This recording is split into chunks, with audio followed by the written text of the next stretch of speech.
अस्सलाम वालेकुम। वालेकुम, बोलिए सर। इद्रिस भाई, पहले तो ये बताइए कि एक वीडियो वायरल हो रहा है जिसमें लोगों को इंतजार है कि भाई हजरत इतने थके हुए ऐसे लिम्बिंग क्यों वॉक कर रहे हैं, क्या हजरत के साथ जो है गलत व्यवहार हुआ है या उनको टॉर्चर दिया गया है। बहुत सारा एक वीडियो वायरल हो रहा है। मैं चाहता हूँ कि पहले आप उसके बारे में बताएं, फिर हम बेल के बारे में बात करेंगे। जी सर, बात ऐसी है कि हजरत के खिलाफ जो एफआईआर दर्ज हुई, उसके बाद जो मोडासा पुलिस है वो उनको जूनागढ़ लेने के लिए गई थी और जूनागढ़ से ट्रांसपोर्ट वारंट के आधार पर उनको 11 तारीख सुबह यानी कि 10-12 घंटे का रन करके वो लोग तुरंत लेके आए यहाँ पे गुजरात मोडासा। यानी कि जूनागढ़ से ट्रांसपोर्ट वारंट के जरिए मोडासा लाए और मोडासा 5 बजे सुबह आए और 5 बजे आने के बाद थोड़ा बहुत रेस्ट किया और उनको 1 बजे कोर्ट में लेके आए न्यायालय में। यानी कि जो 10-12 घंटा का जो सफर था उसके अंदर हजरत थोड़े थके हुए थे और साथ में उन्होंने रोजा भी रखा था। अच्छा, रोजा रखा माशाल्लाह। हाँ, और रोजा भी रखा हुआ था। और इसमें मैंने उनको पूछा कि आपकी तबीयत कैसी है, कि नहीं कि मेरी तबीयत ठीक है, मगर ये ट्रांसपोर्टेशन की वजह से थोड़ा मेरे को बैक पेन पहले से ही है। हाँ, वो वीडियो में बता रहे हैं लिम्बिंग, वो मतलब थोड़ा सा वो करके चल रहे हैं, उनके चेहरे में भी वो लग रहा है। हाँ, यानी कि वो मुसाफरी ट्रांसपोर्टेशन की वजह से उनकी थकान भी थी और उनको थोड़ा बहुत बैक पेन था और उन्होंने रोजा भी रखा हुआ था। मैंने पूछा उनको कि आपने खाना वाना खाया, तो कहने मेरा रोजा हुआ है। चलो ठीक है। और एसएसपी ने भी बोला उनको कि भाई खाना उनको खाना का बंदोबस्त किया था, मगर हजरत ने रोजा रखा था, इसके लिए खाना वाना सब उन्होंने मना किया है। और हजरत कोई बदसलूकी की मैंने उनको पर्सनली पूछा, क्योंकि न्यायालय में पेश करने से पहले पूछा जाता है। बराबर, और जैसा भी पूछते हैं।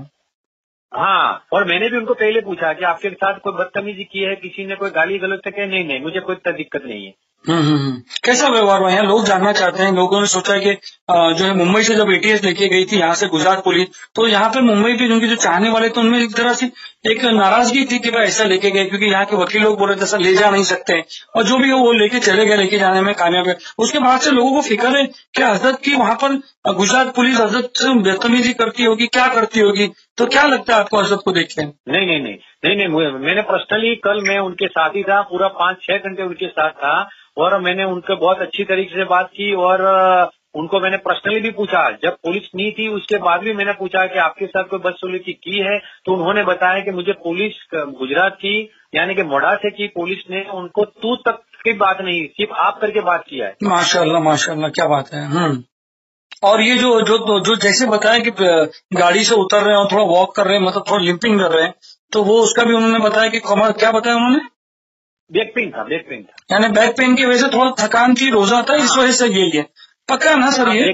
आपको क्या लगा? बैक पेन नहीं, मैंने और उन्होंने पर्सनली बताया कि उनको बैक पेन की वजह से और रिमांड के पहले पेश करने की वजह से भी उनको हॉस्पिटल में चेकअप करने के लिए गए और उनको गोली भी दिया था, टेबलेट दिया था, मगर रोजा होने की वजह से वो गोली ले नहीं सकते थे। हाँ, इसलिए उन्होंने लिया नहीं। चलो, कमिंग बैक टू, ये तो आपने क्लियर कर दिया। कमिंग बैक टू ये कि 5 दिन की रिमांड सर मिल गई उनको, हालांकि जूनागढ़ में, और वहां पर जो है बेल मिल गई थी इसके बाद, मगर यहाँ पर अभी डायरेक्ट 5 दिन की बेल हुई। तो क्या पॉइंट ऑफ आर्ग्यूमेंट है अपना? जी सर, इसमें ये क्या है कि पुलिस ने इस मोडासे के मामले में एट्रोसिटी की जो सेक्शन है वो दर्ज किया हुआ है। बराबर है। वैसे एट्रोसिटी का गुना बनता है नहीं है, वो मैटर ऑफ एविडेंस की बात है। बराबर है। मगर एक बार पुलिस ने अगर गलत सेक्शन भी अगर डाली है तो अब अपने बेल के सिवा कोई छुटकारा नहीं है। अच्छा। बेल एट्रोसिटी, हाँ, और जूनागढ़ और बचाव के अंदर जो उनका जो वेरी सेम डे बेल होने की वजह ये है कि उसके अंदर एट्रोसिटी नहीं थी, तो लोअर कोर्ट यानी जुडिशियल कोर्ट उसको जमानत देगी और मोडासा के अंदर अपने एडिशनल सेशन कोर्ट जो इसके अंदर एट्रोसिटी की स्पेशल कोर्ट होती है उसके अंदर बेल एप्लीकेशन डिसाइड होगी।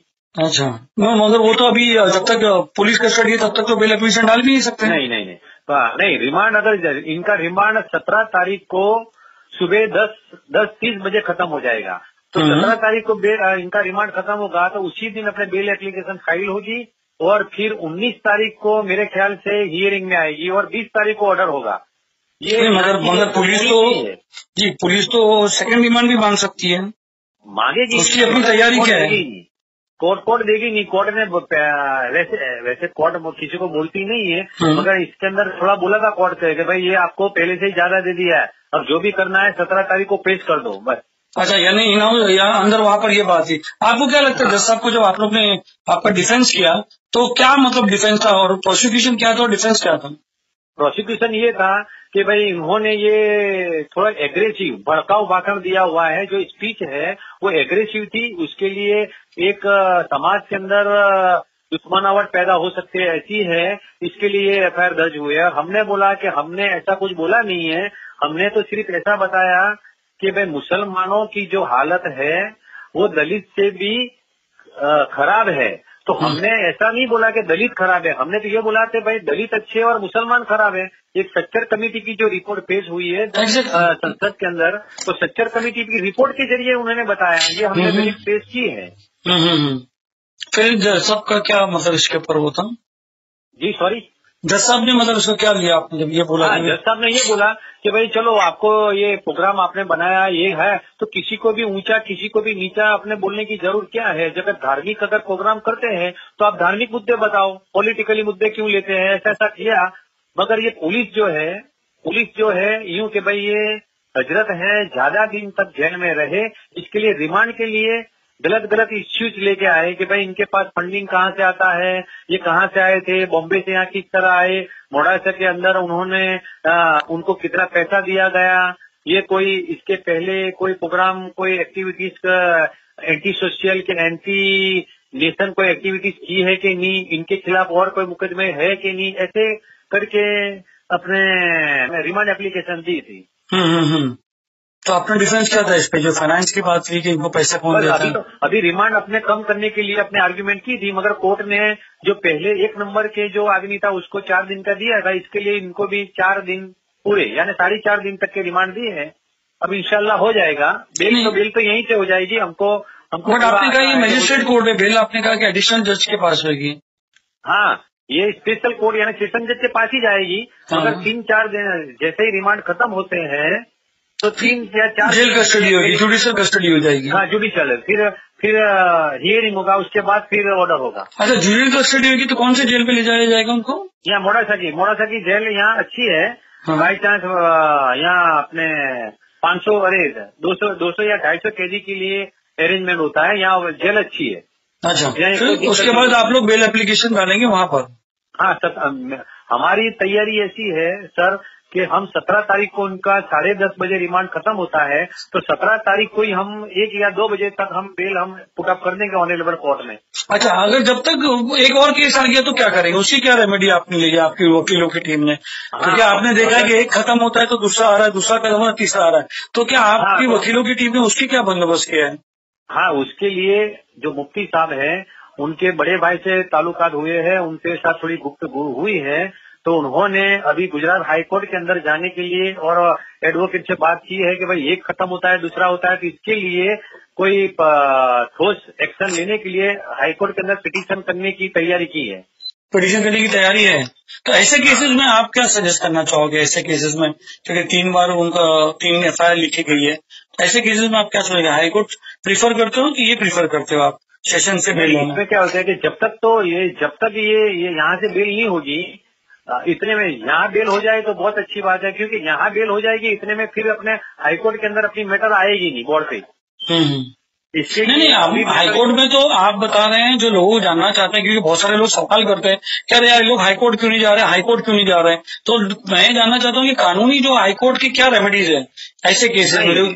नहीं, ऐसे केसेस के अंदर मान लो कि एक एग्जांपल दे रहा हूँ कि मान लो कि एक और एफआईआर हो गई, तो अभी से अपने उनकी अग्रिम जमानत या हाईकोर्ट के अंदर सीधे क्वॉशिंग पिटीशन या हाईकोर्ट में स्टे लेने के लिए अपने कुछ कार्यवाही कर सकते हैं। मगर मोड़ासा के केस में भी अपने कर सकते थे, मगर मोड़ासा के केस के अंदर 10 तारीख को सैटरडे आ गया, 11 तारीख को संडे आ गया और दोनों दिन कोर्ट हाईकोर्ट बंद थी। अगर मान लो कि अपने इनको जूनागढ़ से उठाने के पहले अपने थी तो ये मामला यहाँ मोड़ासा तक नहीं आता, मगर उन्होंने पुलिस ने इतनी चालाकी से काम किया है कि 9 तारीख को एफआईआर की, 10 तारीख को उनको लेने के लिए निकल गई और 11 तारीख को लेके आ गई।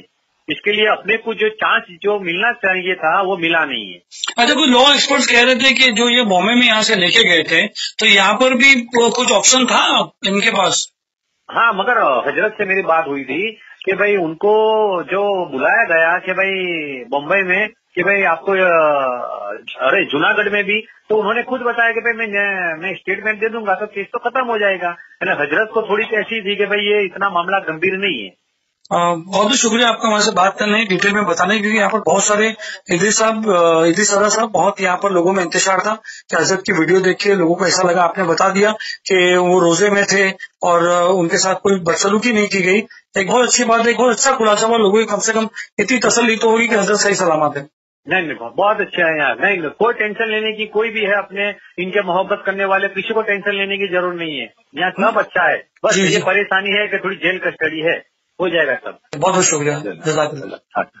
इस ऑडियो को शेयर कीजिए और मुफ्त